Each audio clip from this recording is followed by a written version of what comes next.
الحمد لله وحده لا شريك له، والصلاة والسلام على محمد لا نبي بعده، ولا رسالة بعد رسالتي، ولا نبوة بعد نبوتي، ولا كتاب بعد كتابي، ولا معصوم بعد عصمتي، ولا سنة بعد سنتي، ولا أمة بعد أمتي.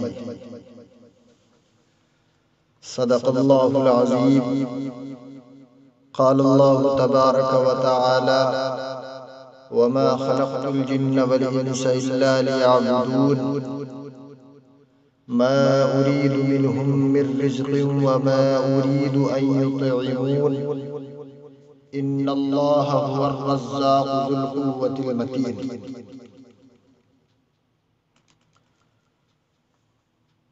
میرے عزیز ساتھیوں، پس پردہ میری آواز کو سننے والی میری پاکیزہ ماؤں اور بہنوں،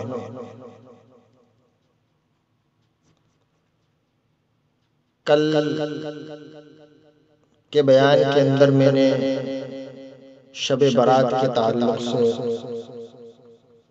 کچھ چیزیں آپ تمام حضرات کے سامنے رکھی تھی. سلسلے وار دن بدن انشاءاللہ میں اپنے علم کے مطابق آپ تمام حضرات سے گفتگو کرتا رہوں گا. دعا کیجئے اللہ جل جلالہ عم نوالہ مجھے صحیح کہنے کی اور آپ تمام حضرات تک صحیح پہنچانے کی توفیق عطا فرمائے. بہت سی باتیں میں کل کے بیان میں عرض کر چکا ہوں، جس میں نے دعا کی قبولیت کے بارے میں جو 3 باتیں بتائی تھی، اس سے آگے میں چلتا ہوں. اس مبارک رات میں جو اس کی تیسری فضیلت ہے وہ یہ ہے کہ اللہ تعالیٰ اس پوری رات میں اپنے بندوں کو اپنی رحمت کے طفیل دوزخ سے آزاد کراتے ہیں، اور 1000 2000 نہیں، لاکھ 2 لاکھ نہیں، کروڑ 2 کروڑ نہیں، بلکہ ان گنت اور بے شمار انسانوں کو جہنم کی آگ سے رہائی عطا فرماتے ہیں. اس کی مثال حدیث شریف میں یوں بیان کی گئی ہے کہ عرب میں قبیلہ ہے، قبیلہ بنو کلب. یہ عرب میں ایک قبیلہ تھا، ان کے یہاں بھیڑ بکریاں بہت زیادہ تھیں. آپ صلی اللہ علیہ وسلم نے ارشاد فرمایا کہ قبیلہ بنو کلب کی بھیڑ بکریوں کے جسم پر جتنے بال ہیں، ان بالوں کی تعداد سے زیادہ انسانوں کو اللہ تعالیٰ اس رات میں دوزخ سے بری فرماتے ہیں. لہذا یہ رات مغفرت کی بھی ہے، اس لیے اس رات میں بخشش بھی مانگنی چاہیے اور مغفرت بھی مانگنی چاہیے، اور یوں دعا کرنی چاہیے: یا اللہ میری اور میرے والدین، میرے دادا دادی، میری ساس سسر اور اوپر پر جتنے مسلمان گزر چکے ہیں ان تمام کی اور ان کی نسل میں جتنے مسلمان وفات پا چکے ہیں ان کی اور جو آئندہ آئیں گے ان سب کی بخشش فرما. اس کے بعد پھر یوں کہیں کہ یا اللہ حضرت آدم علیہ السلام سے لے کر آج تک جتنے مسلمان اس دنیا سے جا چکے اور جتنے موجود ہیں اور جتنے قیامت تک آئیں گے، مرد ہو یا عورت، انسان ہو یا جنات، ان تمام کی مغفرت فرما، ان سب کی بخشش فرما اور ان تمام کے درجات کو بلند فرما اور سب کو دوزخ سے بری فرما. بھئی اللہ تعالیٰ کے لیے کوئی مشکل کام نہیں ہے کہ مرنے والوں کو بھی ان کا ثواب دے دے، اور اس کا ثواب معلوم ہے کہ کتنا ہے. جتنے انسانوں کے لیے ہم نے دعا کی ہے نا، اتنے انسانوں کے ساتھ ہم نے نیکی کی ہے۔ کسی نے ہم سے نہیں کہا کہ ہمارے مرنے کے بعد اللہ تعالیٰ سے ہمارے لیے دعا کر دینا، ہم اللہ کے لیے کر رہے ہیں۔ تو ہر ایک کے ساتھ نیکی کرنے سے اربوں خربوں نیکیاں اسی لمحہ آپ کے نامہ اعمال میں انشاءاللہ درج ہو جائیں گی۔ بلکہ اگر کوئی خوش نصیب آسان یہ معمول بنا لے، اگر کوئی خوش نصیب آسانی سے یہ انسان معمول بنا لے کہ روزانہ 25 مرتبہ یا 27 مرتبہ یہ دعا کر لیا کرے، اللہم اغفر لجمیع المؤمنین والمؤمنات والمسلمین والمسلمات، اے اللہ تمام مؤمنین مرد اور تمام مؤمن عورتوں، تمام مسلمان مرد اور تمام مسلمان عورتوں کی مغفرت فرما دیجئے۔ اور نیت یہ ہو کہ سارے مسلمان مرد، ساری مسلمان عورتیں، انسان، جنات تمام کی مغفرت ہو جائے۔ یہ چھوٹا سا لفظ ہے، لیکن اگر کوئی شخص روزانہ کم از کم 25 مرتبہ پڑھ لیا کرے تو اللہ تعالیٰ اس دعا کرنے والے کو مستجاب الدعوات بنا دے۔ یعنی اس کا پہلا انعام تو یہ ہوگا کہ جب اللہ تعالیٰ سے دعا مانگے گا، جب بھی اس کی دعا قبول ہو جائے گی، اللہ پاک اس کو مستجاب الدعوات بنا دے گا۔ اور ایک بات، دوسروں کے لیے دعا کرنے والے کو اللہ تعالیٰ ان لوگوں میں داخل فرما دیتے ہیں جن کی بدولت اور جن کے طفیل اللہ تعالیٰ اپنی مخلوق کو روزی عطا فرماتا ہے۔ اور جن لوگوں کے طفیل دوسروں کو روزی ملتی ہے، کیا خود انہیں نہیں ملے گی؟ نہیں میرے محترم بزرگوں اور دوستو، بلکہ انہیں پہلے ملے گی اور اس کے طفیل دوسروں کو بھی ملے گی۔ اس میں دنیا کا بھی فائدہ ہوگا اور آخرت کا بھی فائدہ ہوگا۔ ایک بات اور یاد رکھیں، شریعت اور دین میں جب روزی کا لفظ آتا ہے، اس سے صرف دال روٹی مراد نہیں ہوتی، بلکہ اس سے انسان کی دنیا اور آخرت کی ہر ضرورت مراد ہوتی ہے۔ اس کا مطلب یہ ہوا کہ اللہ تعالیٰ اس دنیا اور آخرت کی ہر ضرورت اس انسان کی غیب سے پوری فرمائیں گے، بلکہ اس کے ذریعے اوروں کو بھی رزق دیں گے اور ان کی تمام ضروریات، حاجات کا تمام کی تمام حاجات پوری فرمائیں گے۔ یہ بڑی عظیم دعا ہے۔ اس مبارک رات میں جہاں ہم اپنے والدین، اہل و عیال کے لیے مغفرت کی دعا کریں، تو کل مؤمنین اور کل مؤمنات، کل مسلمین اور کل مسلمات کے لیے بھی دعا کرنا نہ بھولیں۔ اس میں ہمارا بھی فائدہ ہے اور ان کا بھی فائدہ ہے۔ چوتھی بات یہ ہے کہ اس مبارک رات کے اندر، یہ بات تھوڑی توجہ طلب ہے کہ دین اللہ کو وہی مطلوب ہے جو رسول اللہ صلی اللہ علیہ وسلم کے طریقے پر ہوگا، یا جس طریقے پر اللہ کے رسول نے کیا ہے صلی اللہ علیہ وسلم۔ آپ اللہ کا حکم نماز پڑھ کے فجر کی،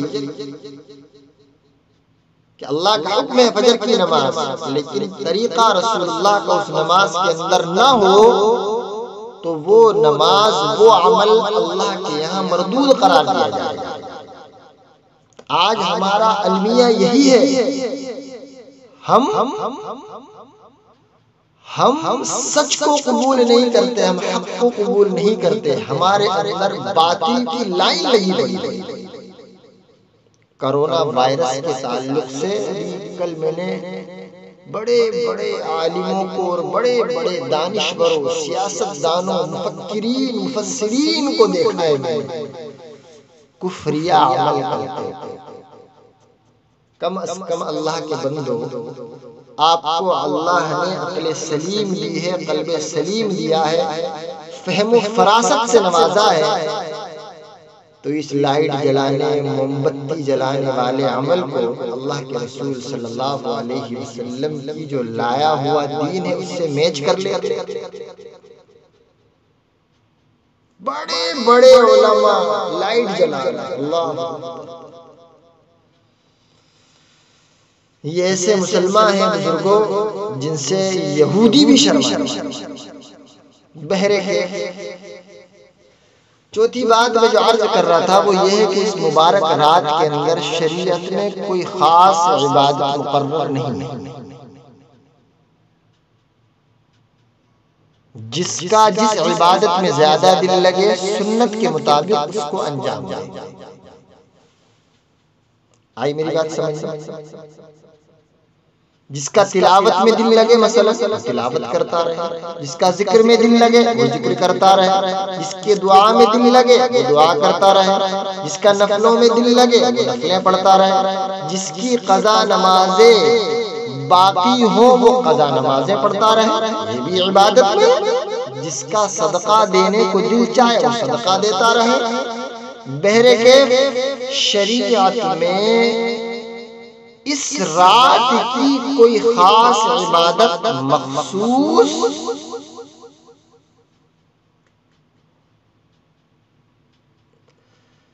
اور مقرر، بتانا مقصود یہ ہے کہ اللہ کے رسول صلی اللہ علیہ وسلم کی طرف سے اس رات میں کوئی خاص عبادت مقرر نہیں کی۔ اور ایک بات ذہن میں رکھیے آپ میری بات کو، ابھی شب برات جیسے جیسے قریب آئے گی، یہ بات میں اس لیے عرض کر رہا ہوں کہ میں نے 2 3 5 شب برات سے اس بات کو نوٹ کیا ہے کہ کچھ لوگ اشتہارات تقسیم کرتے ہوئے نظر آئیں گے، اور ہو سکتا ہے کہ آپ کے پاس بھی کوئی نہ کوئی اشتہار پہنچ جائے جس میں مختلف مقاصد کے لیے خاص طریقوں سے نوافل پڑھنے کا طریقہ لکھا ہوگا، اور ان کے بڑے بڑے فضائل لکھے ہوں گے، بڑے بڑے فضائل درج ہوں گے، وہ کسی معتبر سند سے ثابت نہیں ہے۔ یہ لکھ لو، دنیا کا کوئی بھی مفتی ان تمام نمازوں کو یا جو ان اشتہار کے اندر لکھی ہوئی ہوں گی، اللہ کے رسول صلی اللہ علیہ وسلم یا صحابہ تابعین ان سے ثابت نہیں کر سکتا۔ نہ ان کی یہ فضیلت ثابت ہے، نہ ان کا یہ طریقہ ثابت ہے۔ سنت کے مطابق ہم جس طرح روز مرہ نفلیں پڑھتے ہیں اسی طرح اس رات میں بھی نفلیں پڑھنی چاہیے، لیکن جو نمازیں ہم روز مرہ پڑھتے ہیں اکثر تو وہ چل میں آیا والی اٹھک بیٹھک والی ہوتی ہے، اسی طرح کی نماز تو روز مرہ میں بھی ناجائز ہے۔ ہم بجائے 100 نفلوں کے صرف 2 نفلیں پڑھیں، سمجھ رہے ہیں آپ؟ 100 نفلیں نہ پڑھ کے 2 نفلیں پڑھیں، لیکن وہ 2 نفل ایسی پڑھیں کہ گویا زندگی کی آخری 2 رکعت، یہ 2 رکعت نماز نفل اللہ تعالیٰ کو زیادہ محبوب ہوں گی ان 1000 رکعت سے جو بغیر خشوع اور خضوع کے جلدی اٹھک بیٹھک الٹی سیدھی ادا کی گئی۔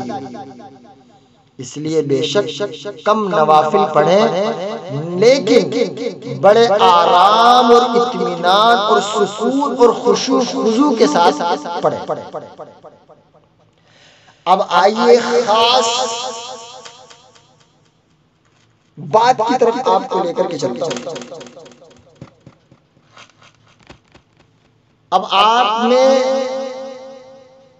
یہ بتاتا ہوں کہ یہ رات گزارنے کا طریقہ، اس رات کو کیسے گزارے، یہ طریقہ مسنون یا ضروری نہیں ہے، تجربے سے نافع ہے بس اور مفید ہے، اس سے زیادہ کچھ بھی نہیں ہے کہ 14 شعبان کو صبح اشراق کے بعد خوب نیند کر لیں۔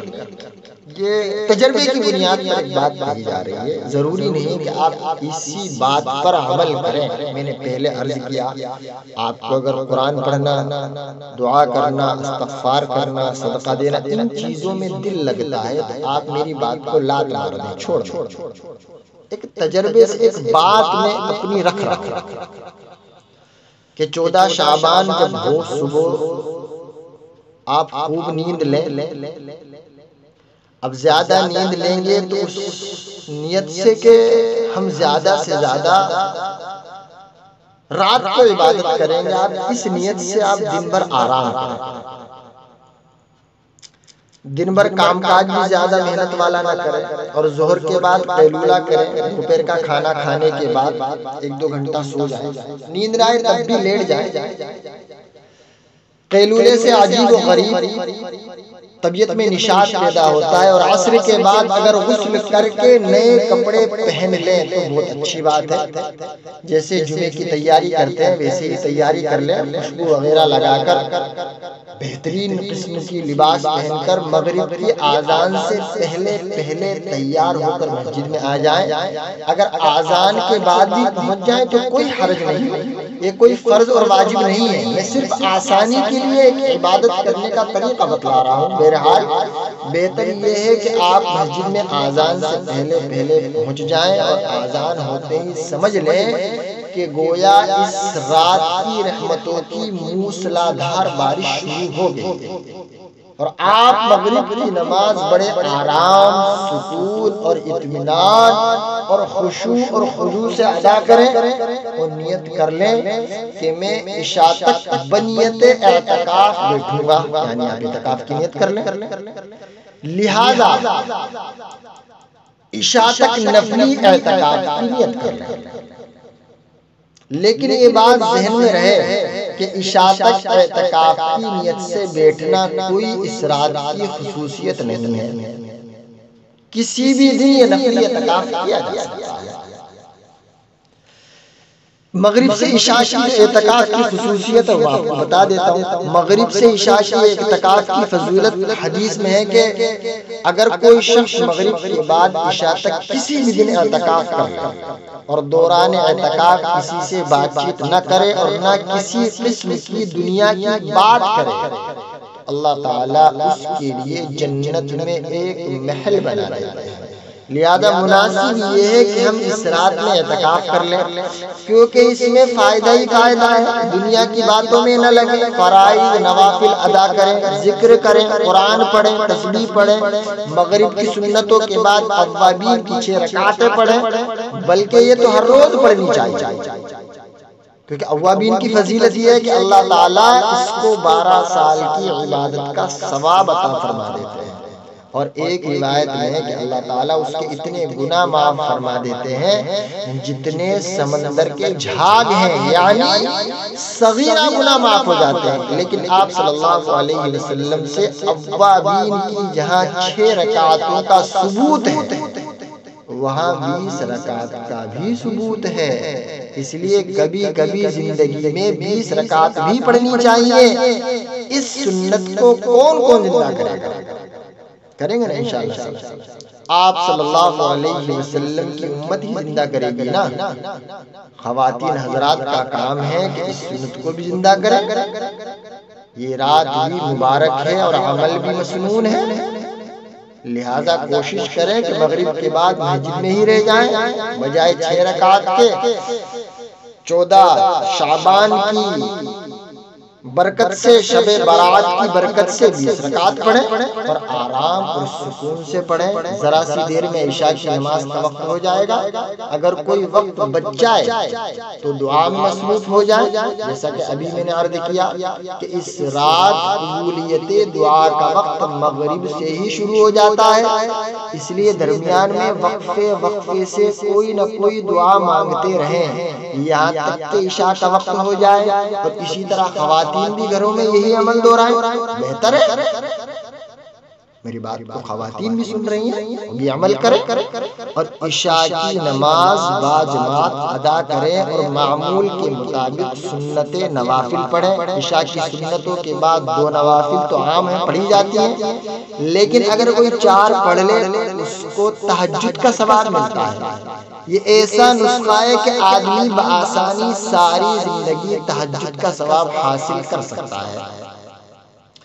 وجہ اس کی یہ ہے کہ تہجد کا اصل وقت عشاء کے فرضوں کے بعد سے صبح صادق تک رہتا ہے، اور تہجد کا اول وقت جائز وقت ہے اور شب کا آخری وقت افضل وقت ہے۔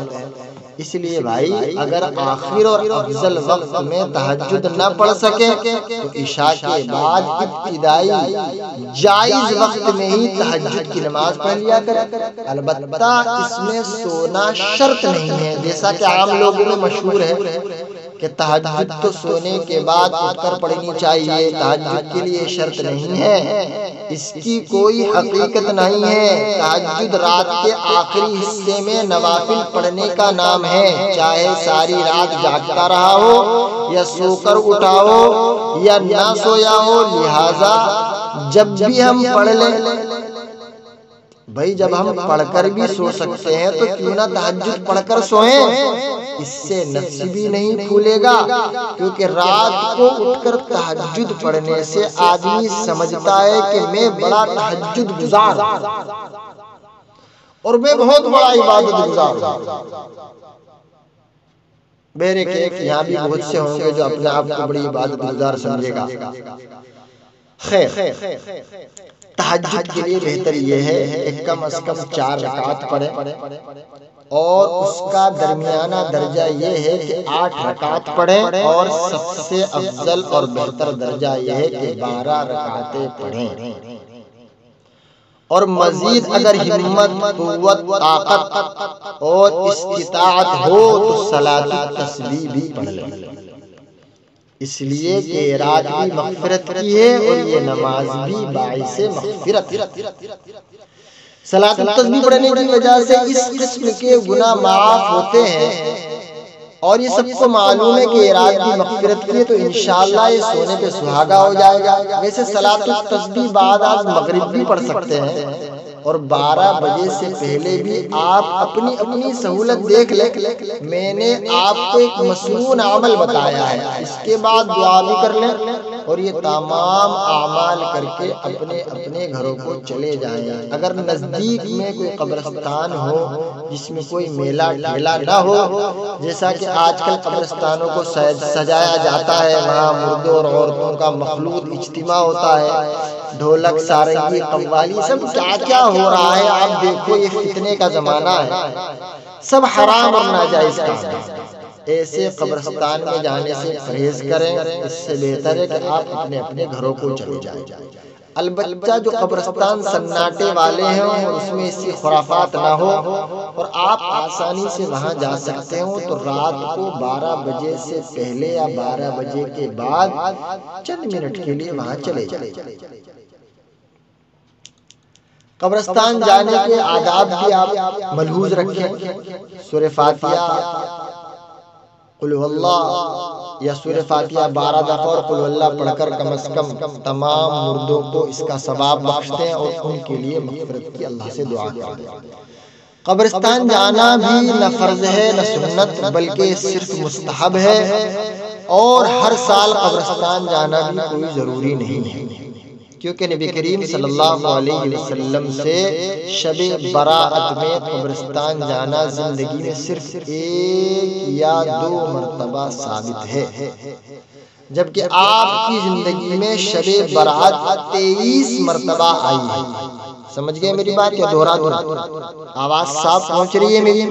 کچھ لوگوں نے بھائی آج کا بیان میں نے سوشل میڈیا پر ڈالا، تو بہت سے لوگوں نے اس کے اندر ایکو کی شکایت کی کہ ایکو زیادہ ہے۔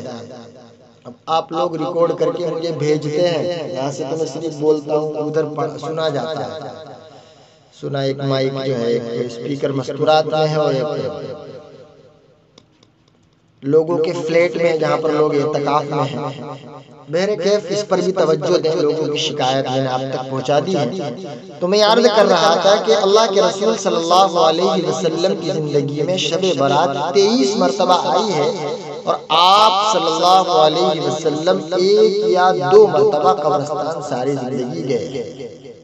میں یہ اس لیے عرض کر رہا ہوں کہ لوگوں نے اس کو فرض اور واجب بنا رکھا ہے۔ ان کے عشاء اور مغرب کی نماز بے شک فوت ہو جائے، لیکن یہ نہیں ہو سکتا کہ وہ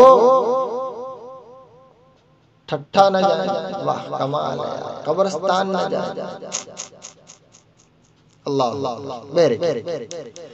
اس کے بعد آپ گھر جا کر بآسانی ممکن ہو تو اپنے گھر کے افراد کو جمع کریں، سب مل کر سبحان اللہ، الحمدللہ، اللہ اکبر کی تسبیحات پڑھیں،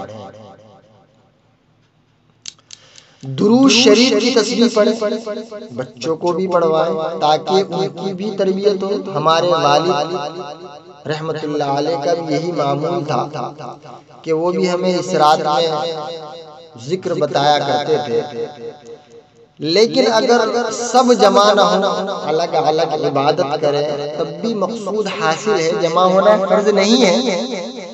عبادت میں دل لگانے کے لیے میں کہہ رہا ہوں کہ آدمی جب گھر کے اندر، میں نے بھی تجربہ کیا ہے، دیکھا ہے، میرے گھر کے اندر بھی چھوٹی بچی ہے، میں اس کو دیکھتا ہوں کہ میری اہلیہ جب مصلی بچھاتی ہیں تو میری بیوی کے اندر جو ہے ایمان، معاف کریں، میری بچی کے اندر ایمان جوش مارتا ہے، وہ ڈرو میں سے چھوٹا مصلی نکالتی ہے اور وہ بھی بچھا کے اپنی ماں کے ساتھ پڑھنے لگ جاتی ہے۔ میرے کے بچوں کو بھی ترغیب دینے کے لیے ہے، اور اللہ نے جو ہے فارغ وقت دیا ہے۔ میں پچھلے بیان میں بھی عرض کر چکا ہوں کہ اللہ نے ایک وقت فارغ دیا ہے، ہم اپنی اولاد کی صحیح نہج پر صحیح علم کے ذریعے تربیت۔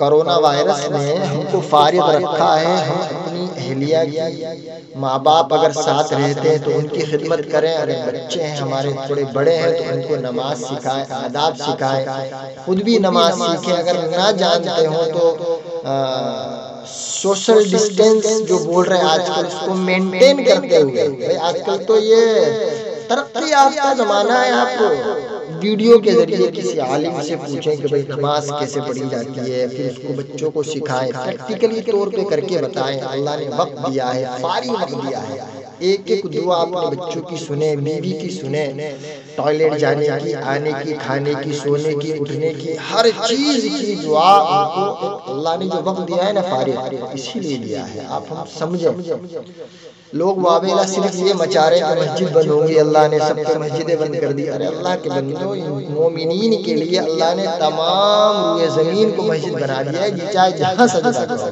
اللہ چاہے گا تو آپ کا گھر میں جو نماز آپ ادا کر رہی ہیں میری ماؤں بہنوں اور میرے بھائیوں، آپ کو وہی ثواب عطا کرے گا اللہ جو آپ مسجد میں نماز پڑھتے ہیں۔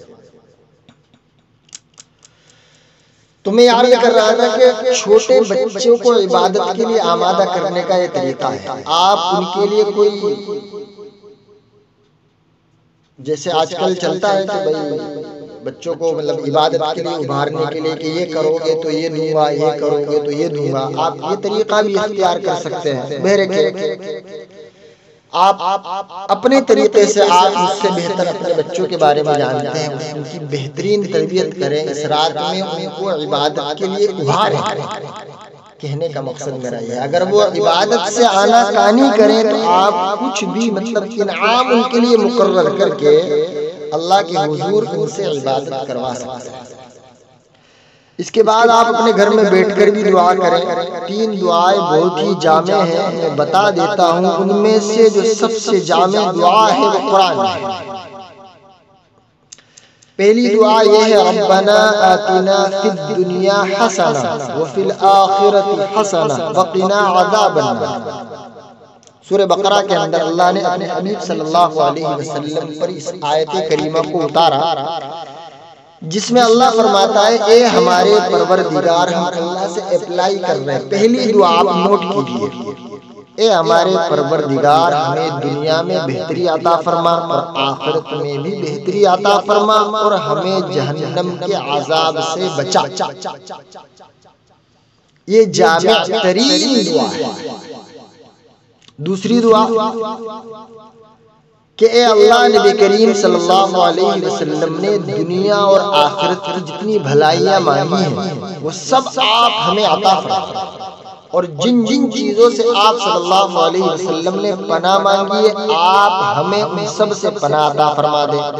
تمام مخلوقات کی دعاؤں کی انبیاء علیہ الصلوۃ والتسلیم نے اپنی اپنی امتوں کو تلقین فرمائی ہے، اور تمام انبیاء علیہ السلام کی دعائیں حضور صلی اللہ علیہ وسلم کی دعاؤں کے اندر ہیں کہ آپ صلی اللہ علیہ وسلم سے بڑھ کر نہ کوئی مانگنے والا ہوا ہے نہ ہو سکتا ہے۔ جس طرح آپ صلی اللہ علیہ وسلم امام الانبیاء ہیں، ایسے ہی آپ صلی اللہ علیہ وسلم دعا مانگنے کے معاملے میں بھی امام ہیں۔